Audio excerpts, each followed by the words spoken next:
Saat ini, Anda sedang mendengarkan Radio Era Baru. Green Radio Line, Beyond the Limit. Halo, selamat pagi. Assalamualaikum warahmatullahi wabarakatuh. Sahabat Green dimanapun Anda berada. Balik lagi kita kali ini, kali ketiga dalam spesial talk show Badan Restorasi Gambut Republik Indonesia. Kita membahas tentang program ataupun kebijakan-kebijakan restorasi gambut yang kan di Indonesia pastinya. Dan kali ini kita akan ngobrol bersama dengan para narasumber kita. Ini para ekspertis di bidang masing-masing, ada dinamisator, ada penggerak masyarakat, pemberdayaan ekonomi, dan lain sebagainya. Seperti biasa, sahabat Green, Anda bisa mendengarkan kita di live streaming kita di www.greenradioline.id, atau juga bisa mendengarkan kami di aplikasi di streaming YouTube kita di pencarian Green Radio. Nah, Anda bisa menyaksikan situ obrolan kita terkait dengan tema kita hari ini adalah mengenai soal mengenal fashion gambut. Nah, ini dari namanya sudah menarik ya, fashion gambut. Gambut dijadikan lifestyle, gambut dijadikan fashion, gambut dijadikan sumber mata pencarian dan pengembangan ekonomi kreatif pastinya.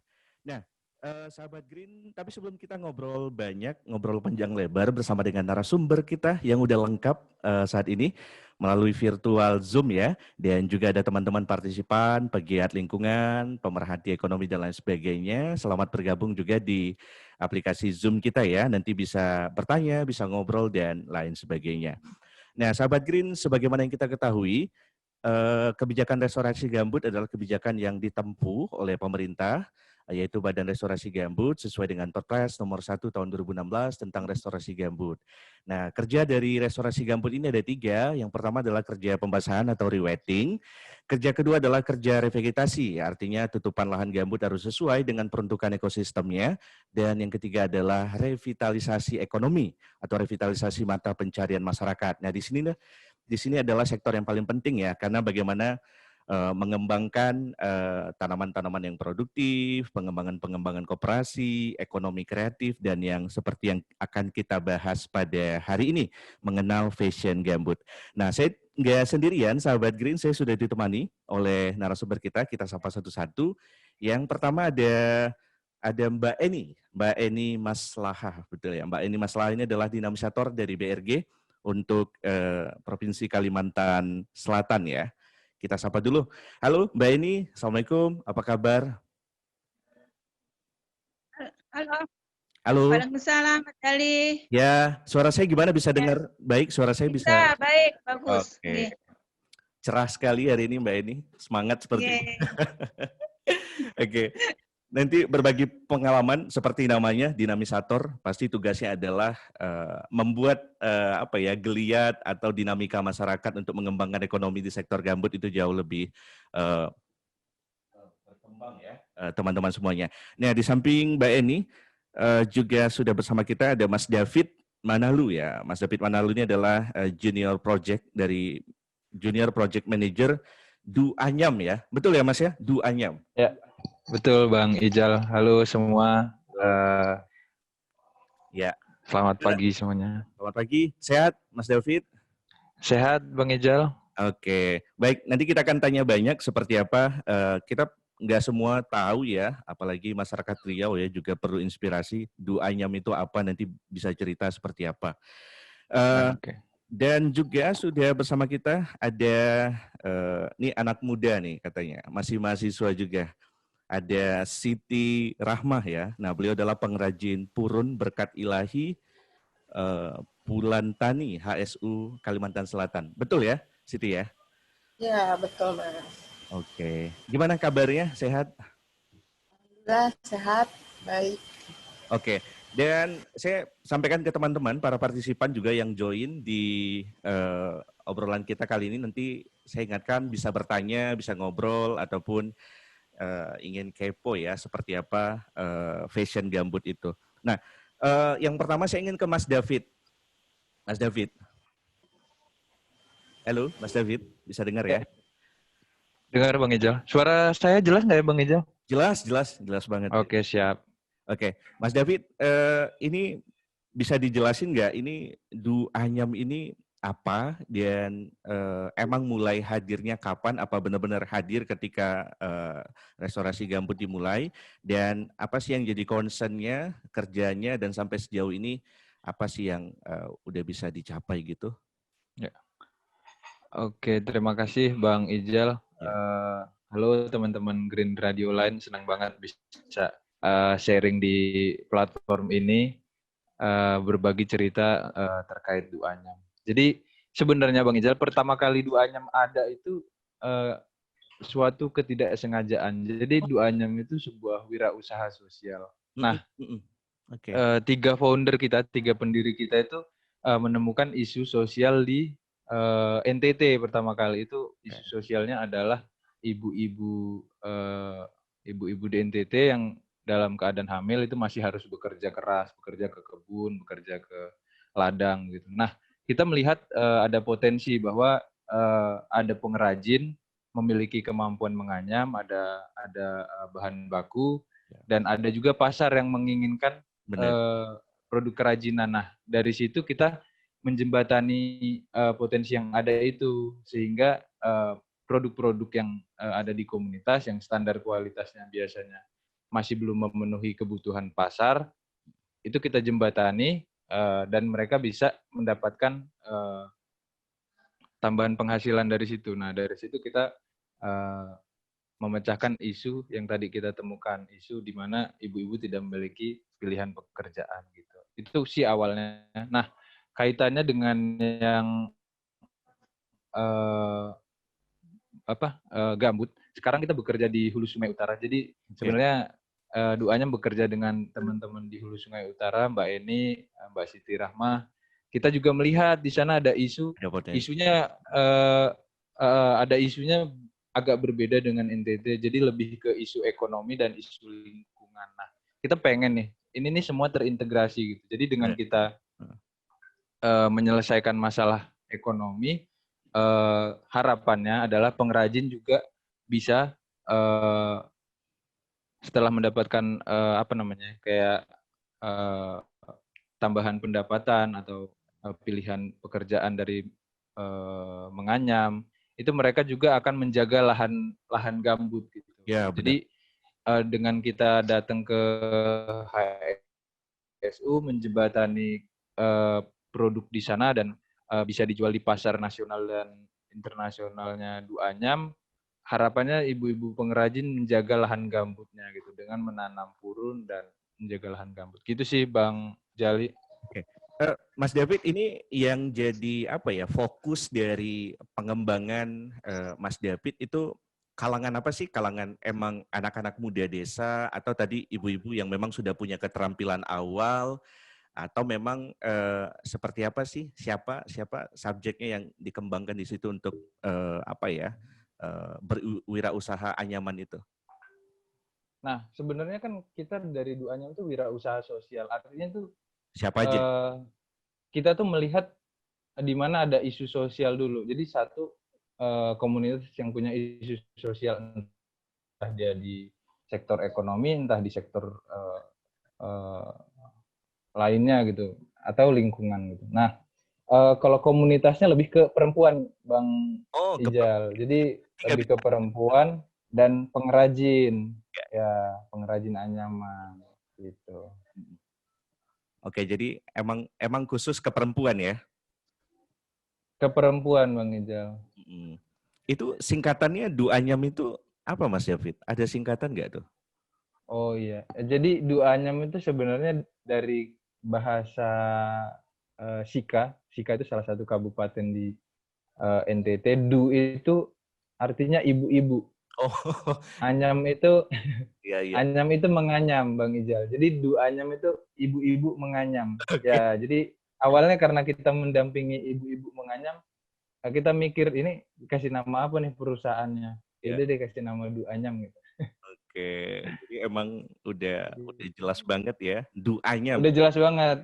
Kita targetnya ibu-ibu dan penganyam gitu, Bang. Oke. Nah, kita pengen tahu juga dong, Mas David, ini kan program restorasi gambut khususnya revitalisasi mata pencarian atau revitalisasi ekonomi ini kan udah lama berlangsung ya, mulai dari tahun 2016, 17, 18, 19 sampai dengan ini tahun terakhir ya. Mudah-mudahan diperpanjang melalui perpresnya. Nah, ini sampai saat ini apa sih yang produktivitas seperti apa yang sudah bisa dirasakan? Boleh nggak diceritain kesuksesannya sampai dengan saat ini? Lompatan penghasilannya dan segala macamnya. Nah, jadi sebenarnya program yang kita jalankan di HSU ini yang bekerja sama dengan Badan Restorasi Gambut, ini kita belum melihat di akhir tahun ini ya bagaimana impact secara keseluruhan.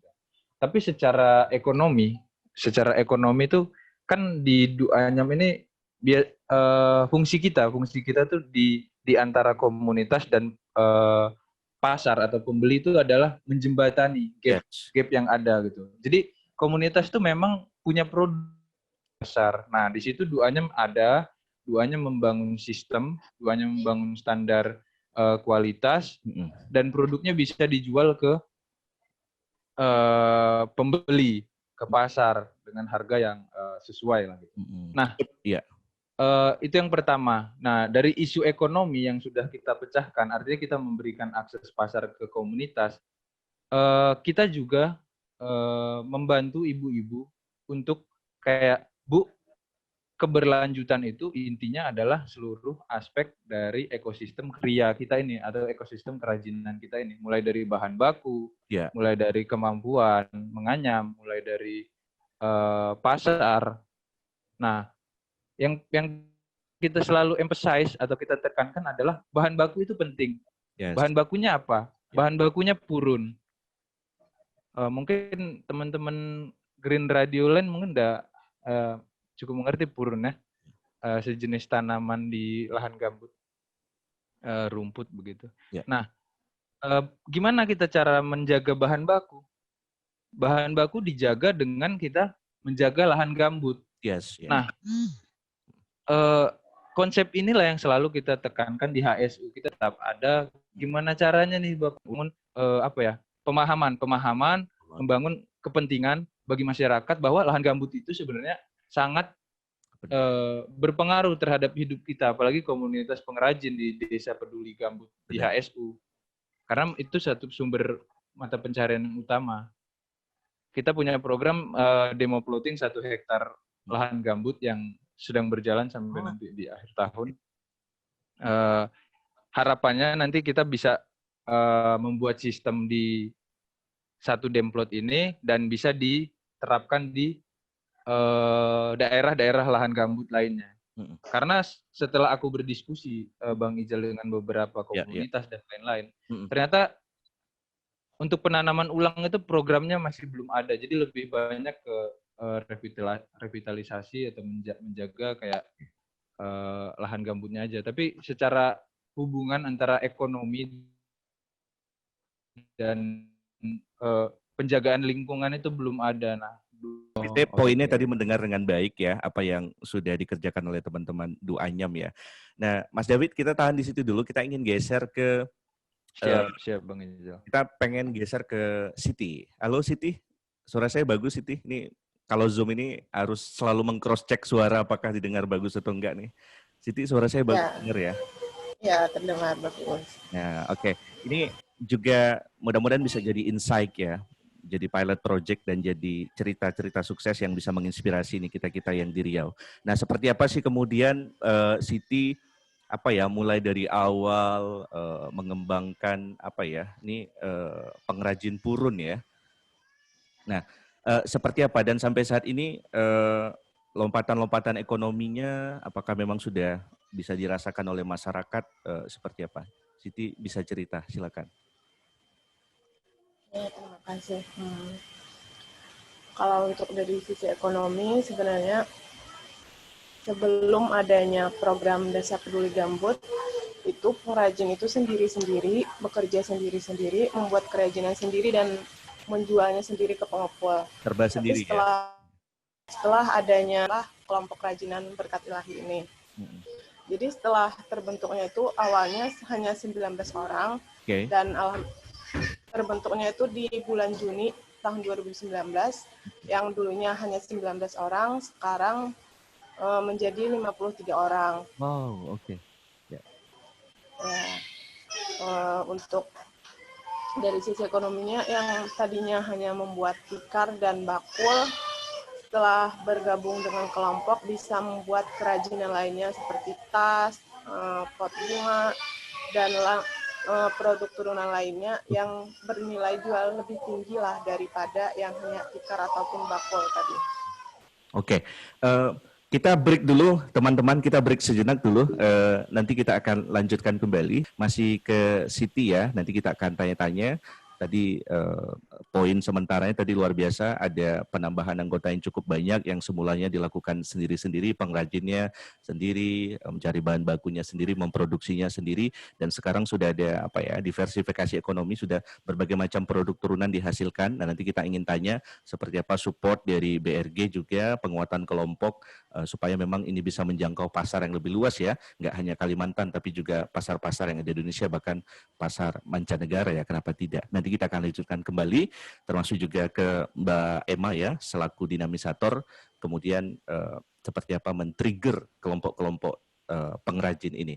Jangan kemana-mana teman-teman semuanya, nanti kita akan balik lagi di Special Talk Show bersama Badan Restorasi Gambut Republik Indonesia.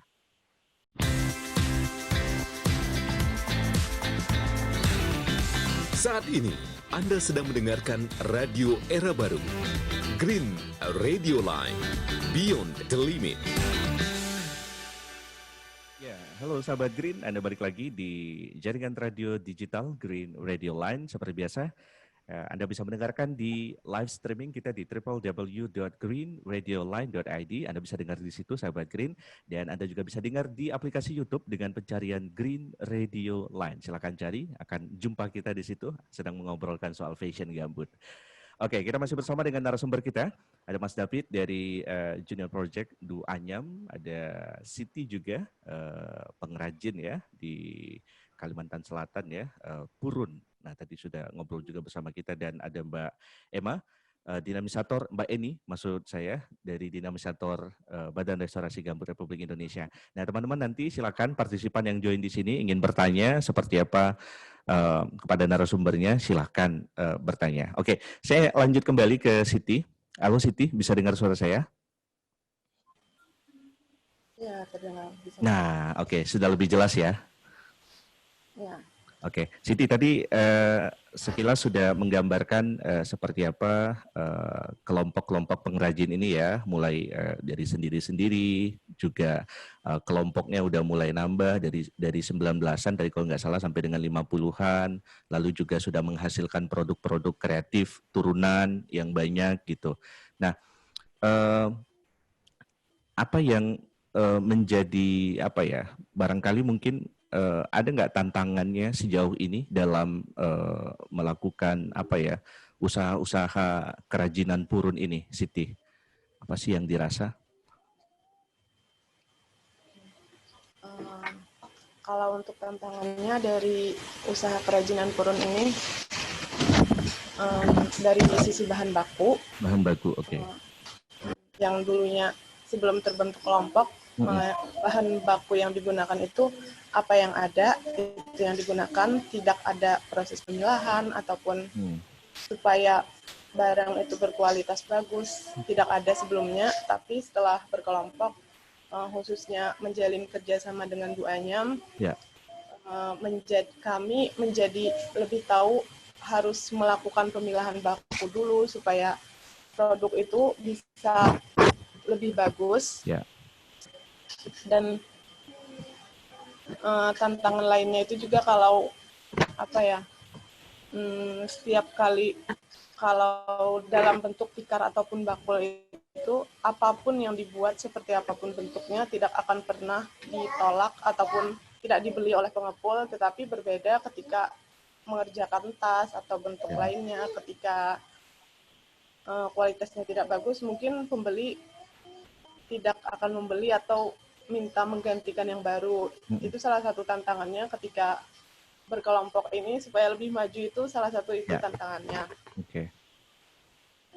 Terus untuk lembaga kelompok itu sendiri yang namanya organisasi pasti ada dinamikanya di dalam kelompok.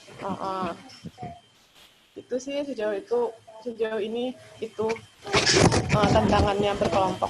Ya, itu bisa menghasilkan berapa banyak produk, khususnya kalau kita bicara hari ini bicara fashion ya, tentu ada tas, koleksi-koleksi lain. Itu dalam sehari atau dalam pekan atau dalam per bulan gitu, itu bisa menghasilkan berapa produk gitu, Eni dan Siti dan teman-teman. Bisa menghasilkan berapa banyak? Tergantung produknya. Kalau misalkan tas-tas yang biasa, dalam sehari bisa menghasilkan 2 tas. Kalau untuk put bunga bisa ada yang 1, ada yang 2, tergantung kemampuan pengrajin itu sendiri. Oke. Apa aja tadi Siti bisa dibilang, ada tas, ada apa lagi? Macam-macamnya. Mana tahu di sini ada yang pengen beli juga mungkin. Ada tas, ada apa lagi? Ada tas, ada pot bunga,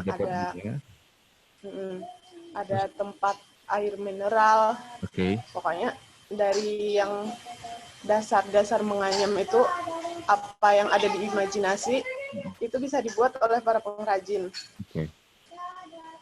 Oke. Nah, untuk ininya sendiri seperti apa sejauh ini untuk insentif permodalan atau insentif ekonomi yang dibantu baik itu oleh BRG, oleh pemerintah desa atau pemerintah setempat sejauh ini lancar untuk membantu proses produktivitas, Siti? Lancar. Untuk pemerintah desa sendiri menganggarkan dana desa untuk melakukan pelatihan, untuk meningkatkan keahlian para pengrajin. Dari BRG sendiri juga ada bantuan berupa mesin jahit, alat-alat lainnya, dan juga ada bantuan dana revitalisasi ekonomi pada bulan Juli kalau nggak salah. Dananya itu digunakan untuk membeli alat dan juga pelatihan-pelatihan. Oke, jadi sudah cukup banyak lah ya insentif-insentif ekonomi yang masuk kepada kelompok pengrajin yang Siti dan teman-teman lakukan ini ya. Alhamdulillah ya.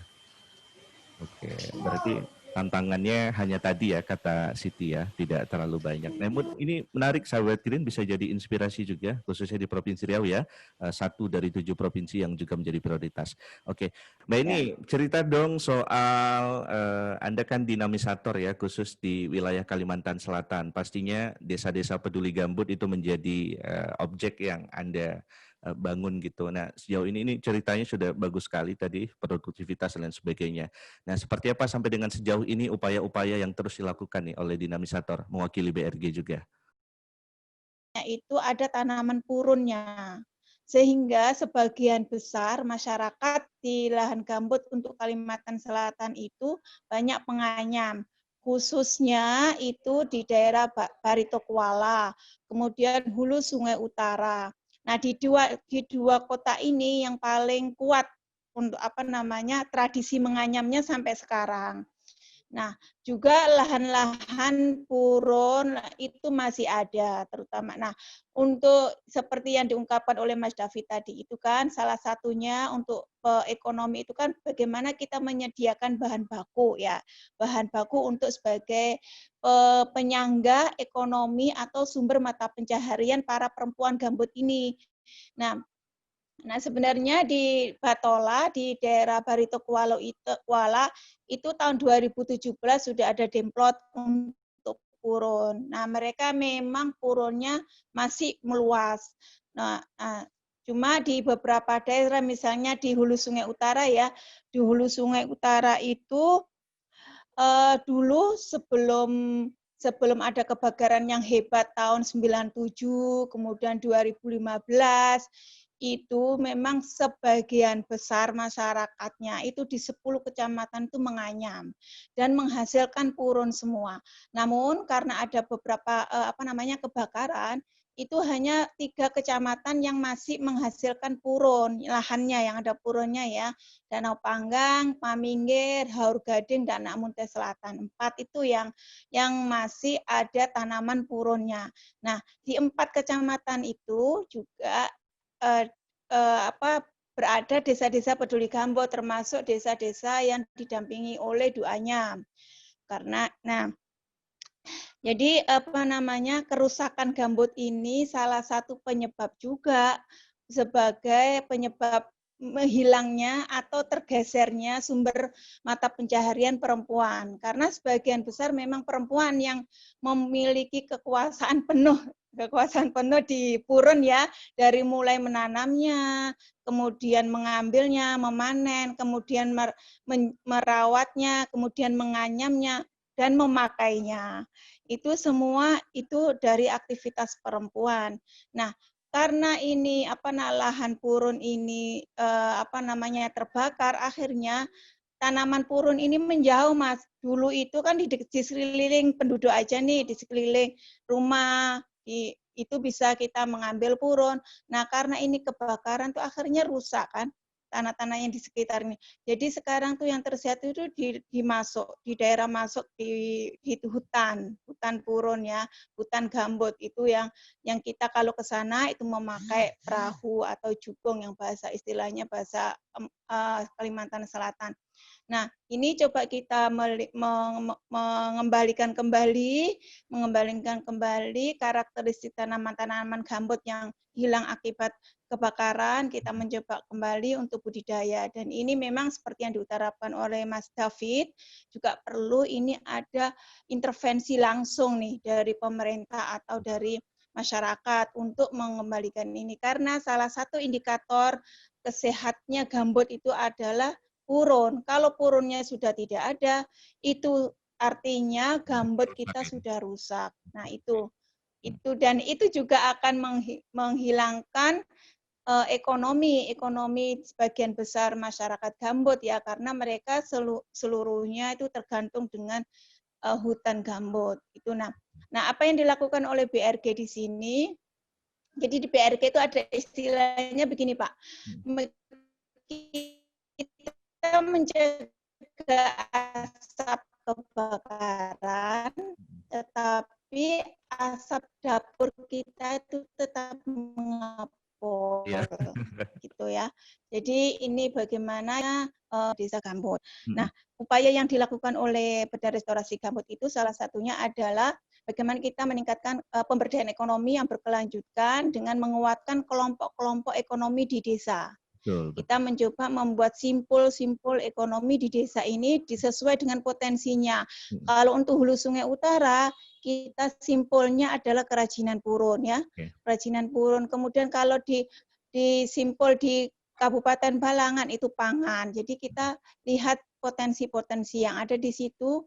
Nah, kebetulan juga kita untuk skema meningkatkan pertumbuhan ekonomi di desa, kita memfasilitasi munculnya kawasan perdesaan kerajinan di Hulu Sungai Utara, yang itu sudah ada perbupnya, Peraturan Bupati nomor 10 tahun 2019, itu ada Bupati menetapkan kawasan perdesaan kerajinan, salah satunya itu yang dilakukan oleh Duanyam. Nah, itu kerjasama antara BRG dengan Duanyam untuk kita itu cara kita untuk melingkan desa-desa gambut yang desa-desa kerajinan ini dengan pelaku ekonomi, pelaku usaha. Jadi kita kan tidak hanya melakukan training peningkatan kapasitas pengrajin, tapi kita juga melingkan pasar. Salah satunya kita mencoba menghubungkan pengrajin ini dengan pelaku usaha, yaitu Duanyam. Nah, Duanyam ini adalah salah satu kelompok salah satu pelaku usaha yang tidak hanya memikirkan profit ya, tetapi dia ada aspek sosialnya, ada aspek lingkungannya. Itu yang kita pilih, Mas. Jadi kita tidak sembarangan memilih partner usaha, tetapi kita mencoba melihat partner usaha yang sudah menerapkan aspek-aspek fair trade, perdagangan yang berkeadilan, kemudian memiliki perspektif lingkungan. Itu yang kami lakukan, sehingga tadi baik juga yang dilakukan Duanyam sudah meningkatkan kualitas produk, kemudian juga membuat demplot dengan membuat MOU dengan pemerintah desa untuk mengembalikan budidaya ini purun. Itu yang kita lakukan. Baik. Oke. Ya. Oke, baik, baik. Saya Oke. pikir ini luar biasa ya, sudah ada perbubnya, lalu sudah ada upaya untuk menciptakan pasarnya, gitu Ya. kan. Luar biasa sekali. Ada 3 kata kunci di situ, sahabat Green ya. Yang pertama adalah memperkuat bagaimana pasokan bahan baku ya dengan intervensi kolaborasi dari BRG dengan Duanyam Ya. Project. Yang kedua adalah penguatan sumber daya manusia, si pengrajin dan perempuannya itu sendiri ya, seperti apa peningkatan skill, mutu, produk dan sebagainya. Dan yang ketiga adalah upaya untuk memperkuat secara legalitas ya. Ini hebat sekali tuh kalau ada perbub yang memayungi desa pengrajin ya, itu salah satu insight ya atau inspirasi yang bisa ditiru. Mbak ini saya ingin tanya, di samping menciptakan pasar, penguatan secara produk-produk, soal pengembangan sumber daya manusianya nih Mbak Eni. Nah, dari Pengembangan seperti ya. apa saja yang dilakukan untuk memperkuat para pengrajin supaya juga semakin bertambah, dan juga mungkin perempuan-perempuan milenialnya juga mungkin di desa itu local championnya itu juga bisa terlibat dalam kerajinan purun ini. Apa yang dilakukan Dinamisator dan BRG? Baik, jadi BRG ini ada program untuk penempatan fasilitator desa. Setiap desa itu setiap desa didampingi oleh satu fasilitator desa. Itu fungsinya dia untuk mendampingi masyarakat dan mendampingi dan melakukan proses-proses belajar bersama untuk penguatan masyarakat dan penguatan pemerintah desa. Nah, salah satunya mereka adalah tugasnya dari fasilitator desa nih penguatan kelompok, termasuk pembuatan kelompok di masyarakat. Itu kan termasuk salah satu bagaimana kita membuat social structure yang kuat ya di masyarakat. Itu harus ada kelompok nih, kelompok ini biar masyarakat itu kuat kan harus berorganisasi. Dan dia bisa bernegosiasi, kemudian dia biasa dilihat oleh pemerintah, dan dia bisa masuk di dalam bagian dari musyawarah desa. Nah, itu yang kita ciptakan di situ. Nah, tadi yang diungkapkan oleh Siti Rahma tadi juga kan sebelum ada BRG mereka sendiri-sendiri. Setelah ada fasilitator desa mereka membentuk kelompok. Nah, itu salah satu kenapa kita itu perlunya kelompok, karena kita harus kuat nih masyarakat. Kalau sendiri-sendiri kan nggak kuat. Nah, untuk kelompok ini macam-macam Mas. Kalau di kita ada kelompok dilihat dari potensi di desa ya, kalau di situ potensinya kerajinan, kita membentuk kelompok kerajinan. Kalau belum ada, kalau sudah ada kita kuatkan. Kemudian kita kelompok tani itu untuk mengembangkan pertanian yang tanpa bakar. Nah, kelompok ini didampingi terus-menerus oleh fasilitator desa, dilakukan pertemuan rutin, kemudian kita mencoba mendorong pemerintah desa untuk membuat SK-nya. Jadi surat keputusan kepala desa untuk pembentukan kelompok. Jadi kayak kelompoknya Siti Rahma itu kan berkat ilahi. Itu ada SK-nya. Nah, kalau sudah ada SK-nya artinya mereka bisa mengakses fasilitas apa yang ada di desa. Yang kedua, pemerintah memberikan intensif ya, atau dia bisa mengakses dana desa misalnya. Nah, tadi kan sudah ada mengakses dana desa.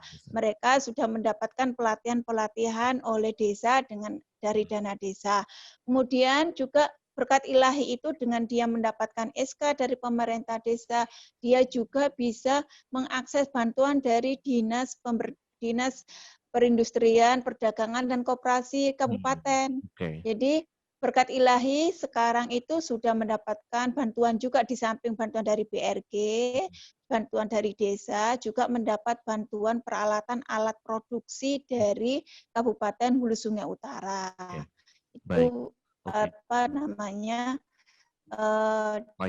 mesin jahit juga, kemudian pokoknya alat yang dapat membantu alat produksi untuk membantu produksi dari kerajinan itu. Nah, ini kita penguatan kelompok ini masuk dari penguatan kelompok itu salah satunya untuk memberikan di mereka kepercayaan diri, kemudian bisa mereka bisa bergaining, dan ini juga bisa dirasakan oleh oleh Duanyam juga bagaimana mereka mendampingi pengrajin yang sudah berkelompok. Baik, Mbak Eni. Oke. Saya pikir itu lengkap sekali sudah. Kita Halo? tahu apa yang dikerjakan oleh BRG. Dengar Mas suara saya? Oke, dengar, dengar Mbak Eni. Dengar. Oke. Saya ingin ke Siti. Ini kita sudah masuk.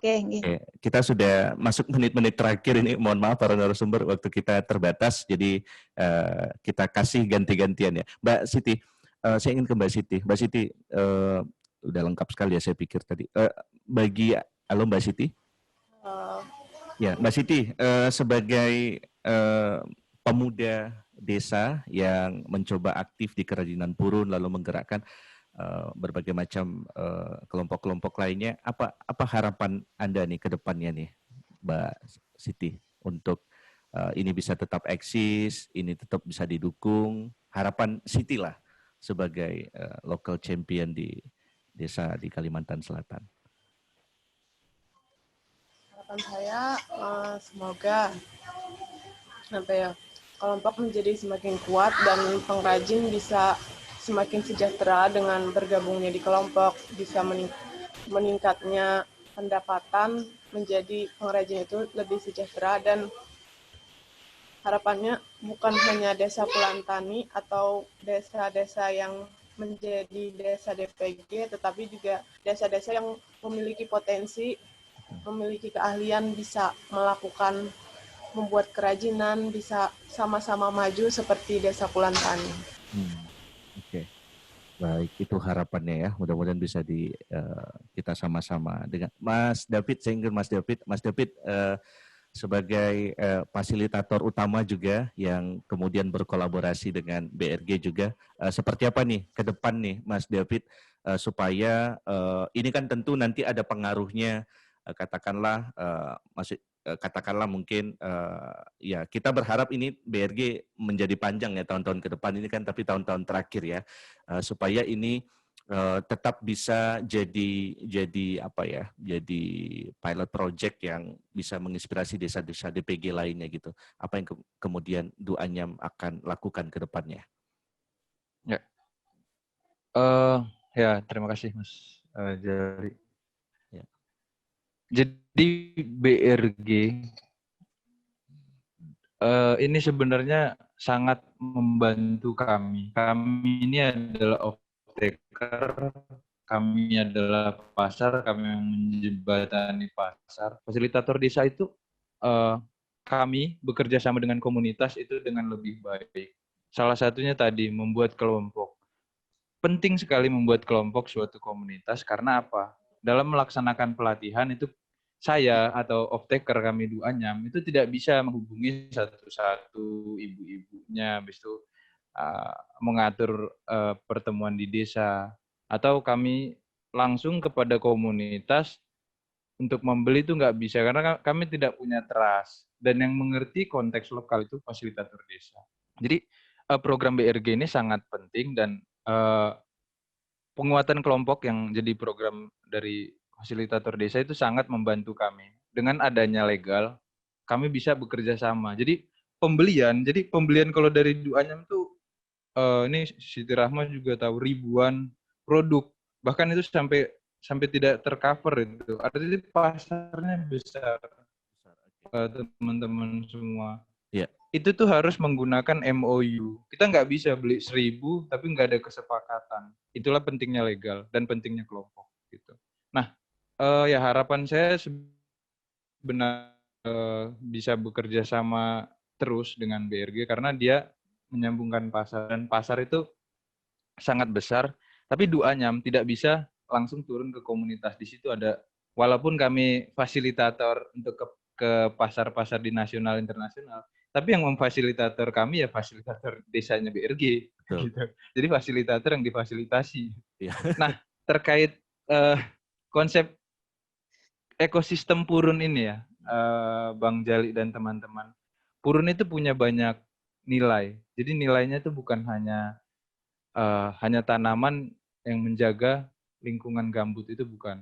Jadi purun itu punya banyak nilai, mulai dari sisi ekonomis. Dia itu memberi memberi peningkatan ekonomi ke masyarakat. Dari sisi lingkungan dia menjaga lahan gambut. Dengan ditanamnya purun, lahan gambut, ketebalan lapisan gambutnya itu terjaga gitu dan menjaga kadar air. Dari sisi sosial, kegiatan menganyam ini merupakan pemersatu lah, istilahnya ibu-ibu menganyam, habis itu sambil gosip, sambil cerita-cerita, ada kelompok. Dari sisi budaya, motif-motif yang ada di purun itu motif-motif yang perlu kita jaga. Jadi keberlanjutannya itu dengan menurunkan kemampuan yang ibu-ibu ada sekarang ke anak-anak yang nantinya melanjutkan ini gitu. Itu harus dijaga dan disitulah peran fasilitator desa menjaga tradisi menganyam, menjaga keberlanjutan itu. Kalau dari kami sebagai pelaku pasar, pelaku off-taker itu dan ini sudah terbukti di HSU. Pemesanan produk itu bahkan tidak tercover. Artinya kalau kita selalu yang disampaikan di komunitas, entah nanti di Riau, entah di Sumatera. Saya juga orang Sumatera, Bang Jali. Saya dari Lampung. Oke. Jadi tahu juga di sana itu ada purun atau seperti apa. Ya. Itu tuh ada.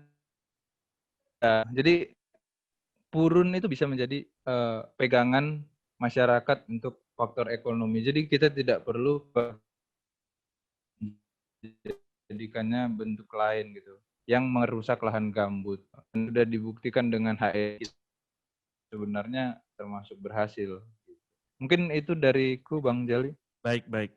Oke, terima kasih Mas David. Narasumber semua ini mohon maaf sekali waktu kita sangat terbatas ya. Jadi sampai di sini dulu talkshow kita karena akan ada seri-seri talkshow lainnya. Dan saya juga mohon maaf belum bisa mengakomodir banyak ya respon dari para partisipan, tapi setidaknya tadi kita mendapatkan informasi yang sangat baik tentang revitalisasi ekonomi ya, salah satu program BRG dan spesifiknya adalah pengembangan. Halo, putus-putus. Ya, purun ya. Salah satu sumber mata pencarian ekonomi ya yang bisa menjadi pemasukan desa ya. Tinggal lagi bagaimana upaya memperkuat pasarnya, penguatan sumber daya manusianya, legalnya, dan lain sebagainya. Dan tadi Mbak Eni sebetulnya sudah mempertegas kepada kita semuanya apa saja yang dibutuhkan oleh kelompok, oleh desa, itu sudah dilakukan. Saya pikir upaya yang maksimal dilakukan oleh BRG ya, kita patut apresiasi itu. Oke, baik para narasumber semuanya, terima kasih atas waktu dan partisipasinya. Mudah-mudahan ini semua bisa jadi inspirasi, nilai tambah, dan kerjasama kita ya, sesama provinsi yang juga menjadi prioritas restorasi gambut. Oke, terima kasih Mbak Eni, Dinamisator BRG untuk wilayah Kalimantan Selatan. Terima kasih Bang Jali, sama-sama. Terima kasih Mas David, terima kasih Mas David, Junior Project Duanyam. Terima kasih Bang Jali, terima kasih semua teman-teman Greenline. Terima kasih. Ya, semoga kalau ke Sumatera kita bisa jumpa ya. Oke, dan terima kasih Bang. Siti, terima kasih. Ya, sama-sama. Terima kasih juga. Oke. Dan terima kasih atas segala perhatiannya teman-teman semuanya. Kita balik lagi di talkshow keempat BRG ya. Di spesial talkshow bersama dengan Badan Restorasi Gambut. Saya Rafzal Hamzali, mewakili seluruh kerabat kerja yang bertugas. Pamit undur diri di hadapan Anda ya. Terima kasih. Green Radio Line Beyond the Limit. Saat ini, Anda sedang mendengarkan Radio Era Baru. Green Radio Line Beyond the Limit.